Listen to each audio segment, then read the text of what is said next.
yawe. Hari ikintu kidasanzwe Imana intumye ku buzima bwawe no ku mibereho yawe muri iki gitondo. Ndagira ngo unyemerere negura umutima wawe muri iri sengesho. Dusengane kuko ngiye kuvuga iby'umwuka nawe ubashe kubyumva mu buryo bw'umwuka. Ubusabe bw'abanzi bawe, ubusabe bwa Satani yasabye ngo uyu mwaka upfe, ubusabe bwa Satani yasabye ngo uku kwezi upfe, ubusabe bwa Satani yasabye ngo uku kwezi wirukanwe muri ako kazi, ubusabe bwa Satani yasabye ngo uku kwezi uzatsindwe urwo rubanza, ubusabe bwa Satani yasabye ngo uku kwezi uzabashe gufungwa. Ndagira ngo nkubwire ngo Imana ngo wahe ikaze muri iki gitondo cy'isengesho hano kuri Team of God TV. Imana yo mu ijuru iguha umugisha kandi ikwishimire, iguhereze buri kimwe cyose wifuza. Ubwami bw'Imana bwamamare kuri wowe. Imana rero ishimwe yo yaturamukije amahoro, tukaba duhumeka umwuka w'abazima. Hari benshi batagiriwe ayo mahirwe yo kugira ngo babe izi saha bavuga cyangwa se bahaguruka ngo byemere, bakaba bashizemo umwuka, cyangwa se Imana yashimye yuko bataha ikabacyura. Uwiteka rero kwishimire. Uyu ni umwanya rero w'isengesho tugezemo. Uyu ni umwanya udasanzwe ku buzima bwa buri wese ariko yizera Kristo nk'umwami n'umukiza ku buzima bwiwe. Nkuko mubizi rero iyi ngiyi ni Team of God TV. Ngewe nitwa Prophet Alexis. Tugeze mu mwanya w'ubuhanuzi. Amasengesho y'iki gitondo cyangwa se isengesho ry'iki gitondo ntabwo risanzwe uyu munsi. Uyu munsi rero tugize amahirwe, turi ku itariki ya 11 ukwezi kwaho kwa 10 umwaka wa 2025. Icyo nakubwira wowe uri kunyumva, uku ni ukwezi ko guhindura ubuzima bwawe n'imibereho yawe. Turi gusoza umwaka, ariko nubwo turi gusoza umwaka hari imishinga myinshi wari ufite, cyangwa se hari intego nyinshi wari ufite ku buzima bwawe, ariko uri kubona utari kuzigeraho. Mu by'ukuri urareba ukabona umwaka uri kugenda ushira ariko nta kintu urageraho. Nyamara warihebye, nawe ushobora kuba uri kunyumva urimo urarira, ariko ndagira ngo byose bisobanukirwe hano kuri Team of God TV muri iki gitondo. Imana rero yankoze ku maso, hari message impaye muri iki gitondo, ariyo mpamvu nje kuri iyi kamera kugira ngo mbashe gutekerereza ubwoko bw'Imana, cyangwa se mbashe kubwira ubwoko bw'Imana icyo umwami Imana abatekerezaho cyangwa se icyo abasaba. Rero umugambi w'Imana ku buzima bw'umukristo uba ari mwiza kandi uba ari mugari. Nubwo Imana uba uyibona imbere yawe ukareba, ukabona nubwo yakubwiye, ukabibona mu mapuro, ukabibona mu masengesho, ariko ndagira ngo nkubwire ngo Imana wabishatse wanayibona no mu bikorwa. Uyu munsi rero nibyo nje kukubwira kuri iyi tariki muri iki gitondo. Ndagira ngo ngusabe rero, hari byinshi ujya wibaza. Ese nawe ujya wibaza iyo uri mu makuba, igihe wasumbirijwe n'abanzi, igihe wasumbirijwe n'abakwifuriza ibibi, igihe wasumbirijwe n'abantu batakwifuriza ibyiza, ujya wibaza uko wabaho? Ujya wibaza ese bigenda bite kugira ngo ubashe kuva muri ubwo buzima? Nyamara imbaraga z'Imana ziri hafi yawe kugira ngo zibashe kugutabara, zibashe no kukugirira neza. Hari igihe ushiduka wanzwe n'ababyeyi, hari igihe wangwa n'abantu muturanye, hari igihe isi ubwayikwanga, Satani akakugendaho, ubuzima bwawe bukaba buri mu kaga, wowe uri kunyumva ukaba uri kuburana imanza nyinshi, ukaba uri mu makuba y'ibyago yo gupfusha.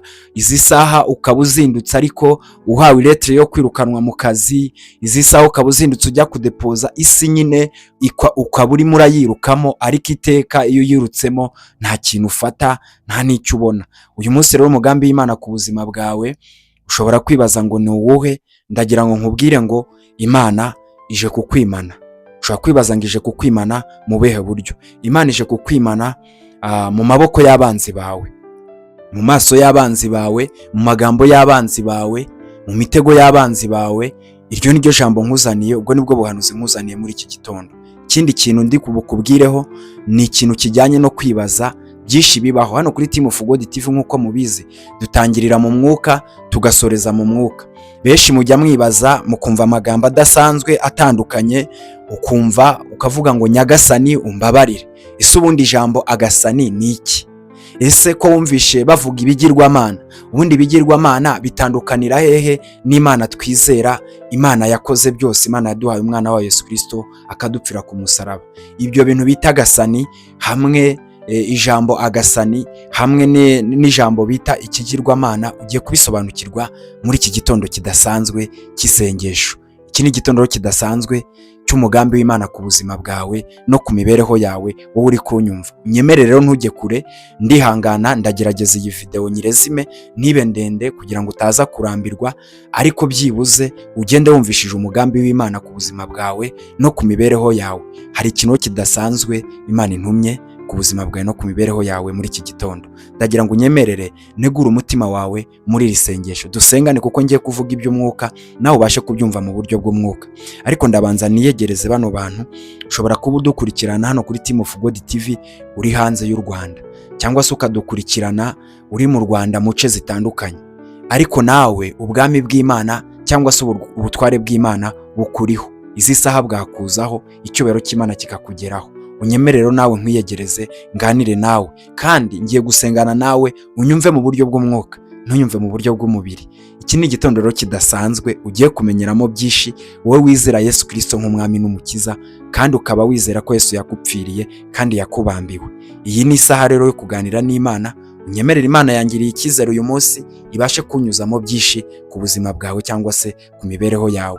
Ntabwo nzi igihe uri bubonere kino kiganiro, ntabwo nzi igihe uri bubonere iyi video, ariko igihe cyose uri buyibonere, amasaha yose wumve ko Imana igiye kukuganiriza. Icyo ngusaba gusa ni ukuba muri pozisiyo nziza, kandi pozisiyo nziza ni ukwizera ko Yesu ari umwami n'umukiza ku buzima bwawe cyangwa se ku mibereho yawe. Ndagukunda cyane rero. Iyi ngiyi ni Team of God TV. Reka tubanze dusengane Imana. Uwiteka Mana, ndagushimye, ndakubashye, ndakunezerewe, kuko uri uwera wa Isiraheli. Iyo uvuze biraba, urategeka bigakomera. Izina ryawe niryubahwe. Uwera wa Isiraheli, twarakubonye cyagiye mu ntambara. Ni wowe uvuga hano mu isi ibintu byose bigaceceka. Ni wowe waje ukora ibintu bitangaje ku musaraba, udakoresheje imbaraga z'umubiri, ahubwo ukoresheje imbaraga zidasanzwe arizo Mwuka Wera. Uyu munsi rero wiyerekanye, n'ubundi utanga igitambo, uherekana abasirikare bawe benshi b'abamarayika, baratugota tubasha kuramuka amahoro. Nyamara ntago byashobokaga, kuko umwanzi Sekibi icyamuzanye mu isi ni ukwica no kurimbura. Ndabizi neza yuko Mwami atari kuturebera izuba iyo utaduhagararaho. Waduhagazeho rero, uratwimana uyu munsi kuri iyi tariki, muri uku kwezi, muri uyu mwaka, natwe turamuka turi bazima. Relevo sinini yavo destato kererevo. Uwiteka Mana Nyiringabo, ndasenze kugira ngo ubwami bwawe buze bwamamare kuri buri wese unkurikiranye hano kuri Team of God TV muri iki gitondo. Nyamara hari unkurikiranye afite ibyaha, aremerewe, ariko arashaka kwihana kugira ngo abashe gushikira no gusingira ubwami bwawe n'icyubahiro cyawe. Uyu nguyu ndamusengeye kugira ngo ineza yawe ibashe kumugaragaraho, igitinyiro cyawe kibashe kumugeraho, ubwami bwawe, ijwi ryawe, Mwuka wawe wera ubashe kumugeraho, yumve ayandi mahoro mu mutima we wadasanzwe bituruka kuri wowe. Ndasenze rero ngo izi saha Mwuka Wera yururuka azatuyobore, ntituyoborwe natwe. Ubwenge bwacu turabuheje, imbaraga z'umwijima turaziheje, n'ibindi byose turabiheje. Turagira ngo uze utwambure Mwami Imana uyu mubiri twambaye, udushyire mu mbaraga z'Umwuka wawe wera. Nituba tunakoresheje ubwenge bwacu n'ibindi byacu, ibyo byose biyoborwe nawe, bibe bishimwa nawe. Turasenze kugira ngo iyi saha bitubere y'umugisha, itubere Mwami Imana yo kuganirizwa nawe. Buri wese ari kunyumva, ndagira ngo ikibaya arimo, amaboko y'umwanzi Sekibi arimo, amaboko y'abanzi be arimo, amaboko y'abagambanyi arimo, ubashe kuyamukuramo. Umutandukanye n'ikibi buri wese arimo aranyumva. Imbaraga zawe z'Umwuka Wera zigende zimukoreho ibitangaza, kandi nawe abo umuntu atangaje mu bwami bwawe n'icyubahiro cyawe. Izina ryawe rero niryihesha agaciro. Ndagira ngo mpanurire buri wese, ndagira ngo ntabare ubuzima bw'umuntu ubabaye uri kundeba cyangwa se ari kunyumva izi saha. Umuntu ufite ibyifuzo byinshi bimaze igihe bitarasohora, ndagira ngo asubizwemo n'ibyiringiro n'iri jambo ryawe. Ndagira ngo mvugane n'umuntu rero wese ari kureba hepfo no haruguru, hirya no hino, akabona nta nzira. Ndagira ngo uhace inzira, ubashe kumugirira neza, umutabare. Ukorere muri aya mavuta wampaye, ukorere muri ubu buhanuzi wampaye, kugira ngo ubwami bwawe n'icyubahiro cyawe n'ineza yawe bibashe kugera kuri buri wese. Uwiteka Mana Nyiringabo, ndasenze kugira ngo rero izi saha igitinyiro cyawe n'ubwami bwawe biba ari byo biza byiyoborere kuva dutangiye kugeza dusoje. Urakoze, ndagushimiye. Ibi ngibi mbisabye nizeye mpagaze mu butware bwawe, Yesu Kristo Mwami w'isi waremye ijuru n'isi. Urakoze kubyumvishije. Amen. Imana yo mu ijuru iguhereza umugisha wowe unkurikiye izi saha hano kuri Team of God TV. Ndagira ngo rero Imana ikuganirize muri iki gitondo, ubwami bw'Imana bubashe kwamamara ku buzima bwawe cyangwa se ku mibereho yawe.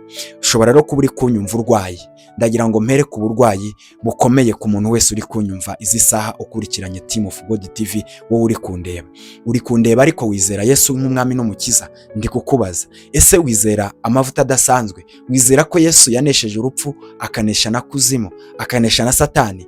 Iki ni igitondo rero cyo kugira ngo wowe ubashe gukira. Iki ni igitondo cyo kugira ngo ubashe gutabarwa, ubwami bw'Imana buze kuri wowe. Hari igihe rero Satani asaba ubuzima bwawe. Wowe uri kundeba, ushobora kuba Satani yarasabye ubuzima bwawe, agasaba umuryango wawe, agasaba akazi kawe, agasaba imibereho yawe, ariko izi saha ukeneye ubutabazi buturuka ku Mana, ukeneye ubutabazi buturuka ku cyubahiro cy'Imana. Ndagira ngo ntujye kure, Imana ibashe kukuganiriza muri iki gitondo. Rero reka dusome ubutumwa bwiza uko bwanditswe na Matayo. Turasoma igice cyaho cya 14 umurongo wa 6. Ndagira ngo twumve uko Imana ivugana natwe muri iki gitondo. Nguhaye ikaze, ndagukunda cyane kandi ndakwishimiye. Imana yo mu ijuru iguhereze umugisha. Nishimiye kubana nawe kuri uyu munsi w'iri sezerano, cyangwa se kuri uyu munsi w'ubu buhanuzi budasanzwe n'icyubahiro cy'Imana kibashe kukugaragaraho. Reka dusome. Ndagira ngo dusome umurongo wa 6. Umunsi wo kwibuka kuvuka kwa Herode usohoye, umukobwa wa Herode yabyiniraga imbere y'abararitswe ashimisha Herode. Nicyo cyatumye asezerana arahira ko amuha icyo amusaba cyose. Nawe amaze koshywa na nyina, aramubwira ati, mpa igihanga cya Yohana umubatiza ku mbehe. Mpa igihanga cya Yohana umubatiza ku mbehe. Imana yo mu ijuru ishimwe cyane. Reka ngusomere no murongo waho wa 9. Haranditse ngo, umwami arababara, ariko ategeka ko bakimuha ku bw'indahiro yarahiye imbere y'abasangiraga nawe. Atuma mu nzu y'imbohe ngo bace igihanga cya Yohana. Bazana igihanga cye ku mbehe, bagiha umukobwa, agishyira nyina. Abigishwa be baraza, bajyana umurambo, barawuhamba, maze bajya kubwira Yesu. Imana ishimwe cyane. Ndibaza iyi nkuru ushobora kuba ari ubwa mbere uyumvishije, cyangwa se atari ubwa mbere uyumvishije. Iyi nkuru ni umukobwa wa Herode. Herode yari afite isabukuru y'amavuko, yari afite ibyishimo n'umunezero birumvikana, kandi Herode yari umwami ukomeye cyane. Igihe kigeze rero, Herode aza kugira gutya, umukobwa we aramushimisha cyane. Umukobwa we arabyina, aramushimisha cyane. Umukobwa amaze kumushimisha, Herode abwira umukobwa we yishimye cyane ati, ikintu cyose uri bunsabe ndakiguha. Murabizi ibyo ngibyo bijya bibaho n'ubu ngubu. Imana iyo uyisenze ukayishimisha cyane, irakubwira ngo nsaba ikintu cyose wumva uri gushaka.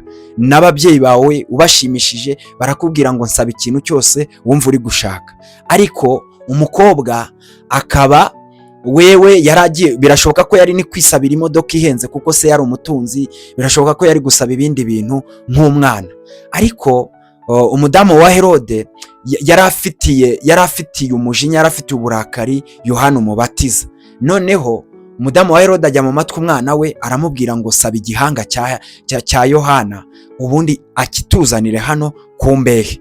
Imana ishimwe cyane. Urumva yasabye yuko Yohana yapfa. Uyu munsi rero wowe uri kundeba muri iki gitondo, dore message nkuzaniye muri iri jambo. Uyu munsi nubwo ubona uriho utambuka ugenda, nubwo ubona uhura n'ibigeragezo byinshi n'amakuba menshi, hari abantu basaba ubuzima bwawe n'imibereho yawe.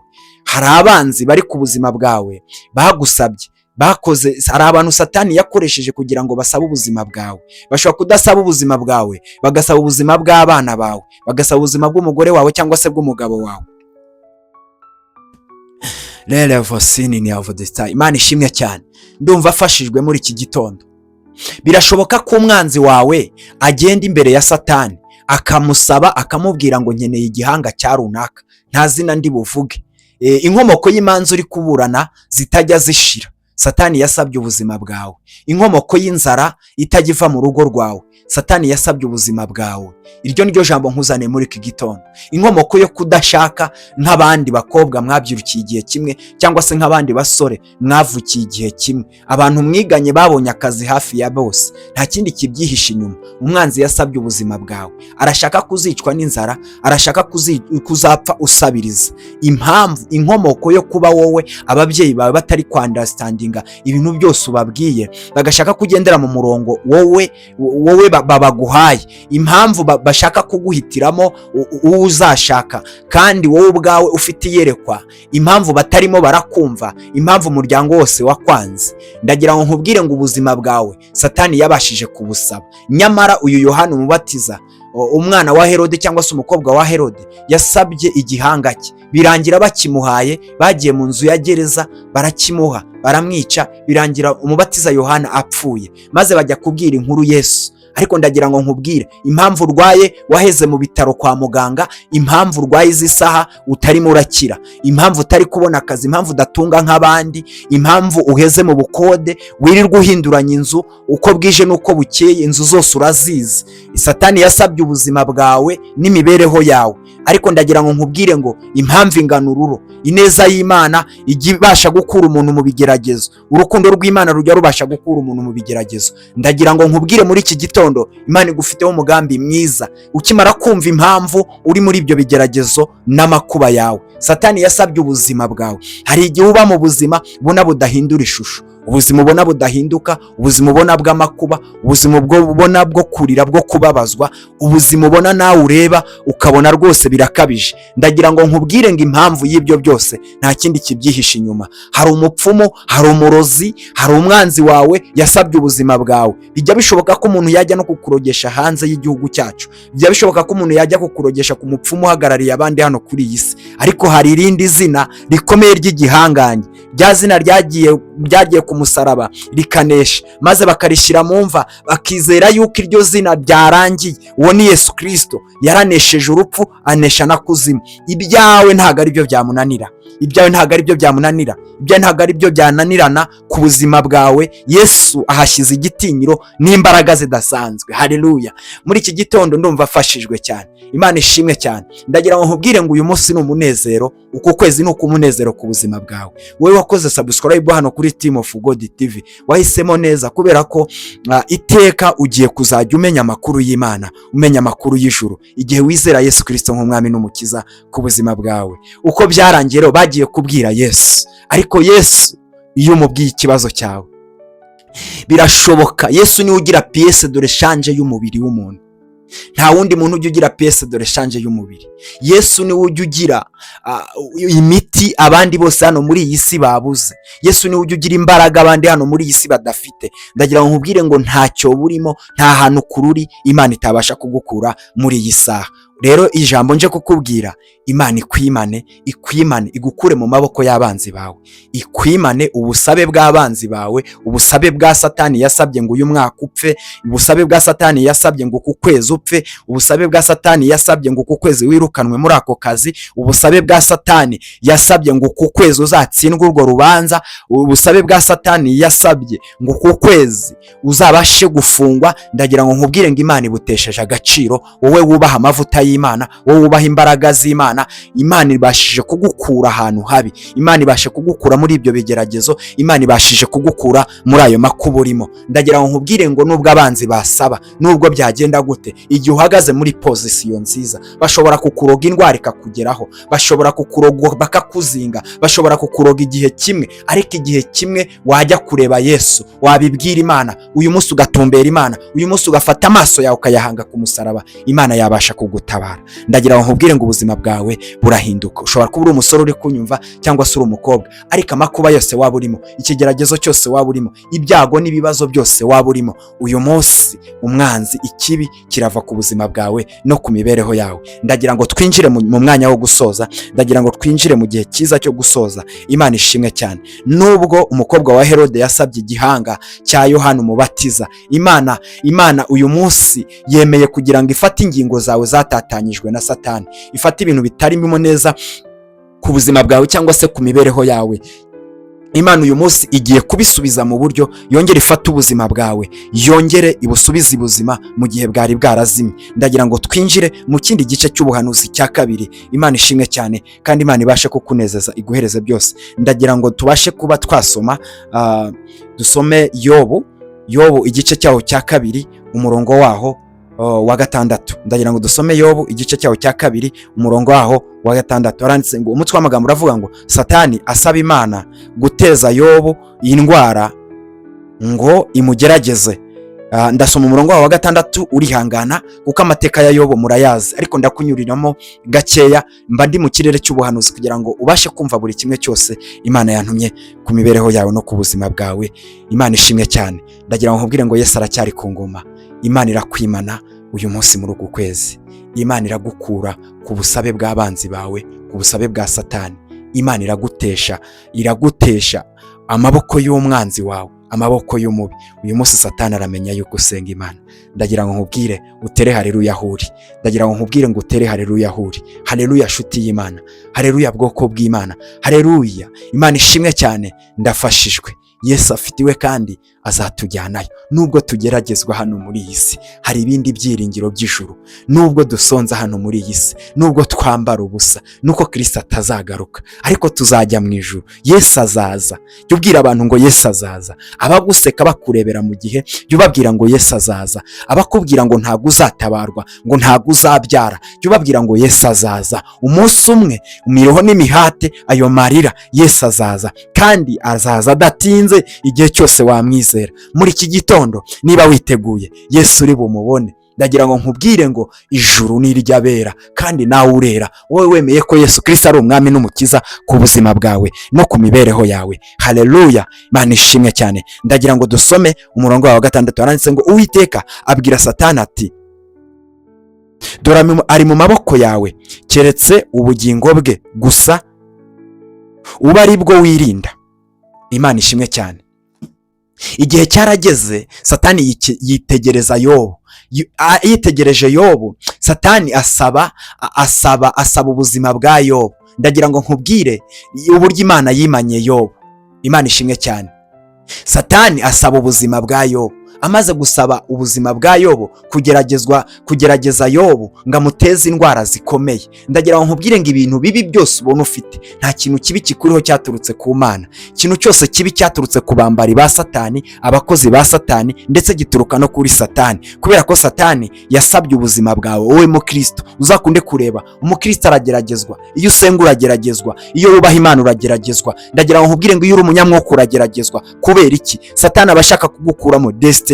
Hari ikintu Imana yagusizemo imbere, Satani abashaka kugutesha, kubera yuko ufite impano idasanzwe, impano idasanzwe y'ijuru, impano idasanzwe y'imbaraga z'umwuka wera, impano idasanzwe yo gutabarwa, impano idasanzwe yo kwicarana n'umwami Yesu Kristo mu gihugu cyo mu ijuru. Uri kureba za nkovu ziwe mu biganza, ureba ko yagupfiriye. Umwami n'umukiza ku buzima bwawe n'imibereho yawe. Haleluya. Ibigeragezo ufite byose ni Satani yabashije kugusaba. Uyu mukozi w'Imana Yobu, Satani yasabye ubuzima bwiwe, ariko mva ijambo Imana yamubwiye ngo genda ugerageze umubiri wiwe, ugerageze n'ubutunzi bwiwe, ariko ndagira ngo nkubwire ngo ubugingo bwiwe ntabwo nguhaye. Aho ngaho niho duhita twinjirira muri rya jambo nakubwiye bita agasani cyangwa se nyagasani. Uzakunda kubona hano kuri iyi si abantu benshi bagerageze mu bihugu by'amahanga, mu bazungu, bagerageje kurema umuntu, bagerageje gukora ibintu byose kugira ngo barebe yuko bakwisanisha n'ubwenge bw'Imana, bakwisanisha n'ubudahangarwa bw'Imana. Bamwe bagerageje kujya mu kwezi, abandi bagerageza kujya ku mpera z'isi ngo barebe aho isi iherera, ariko byarabananiye. Hari ikindi kintu cyabananiye batazigera bashobora, kubera ko Kristo we yaravuze ngo ntabwo azigera yiyambura icyubahiro cyayo ngo agihundi. Imana mu bumana bwayo ikoresha amayobera. Ayo mayobera nta wundi muntu yayahishurirwa, ni ukwihana ibyaha, ukizera Yesu Kristo nk'umwami n'umukiza, ugahabwa imbaraga z'umwuka wera zidasanzwe, nizo zabasha kuguhishurira imbaraga ziri mu rwihisho Imana ikoresha irwana intambara kugira ngo itsinde n'ibintu byose yaremye. Uzumva bavuga ngo nyagasani. Nyagasani mu by'ukuri iyo ubyumvishije wumva Imana, wumva nyine Imana ishoboye byose. byose nyagasani niwe nyirako. Wowe uremye mimbere harimo umuntu wundi utari wowe tubona hano inyuma. Niyo mpamvu ijambo wumva ngo nyagasani, abantu babasha kurema umuntu bakarema amaroba agakora byose, ariko icyabananiye bananiwe no gushyiramo umwuka. Haleluya, bananiwe gushyiramo umwuka. Kandi uzarebe nubwo bamurema ntabwo ajya agira inyamiva, ntabwo ajya agira inyamiva amaraso, ntabwo ajya agira uruhu rukomereka, ntabwo ajya agira iki, iba ari ikintu kiraho cy'igikarito cyangwa se cy'ikintu kibumba babumbye.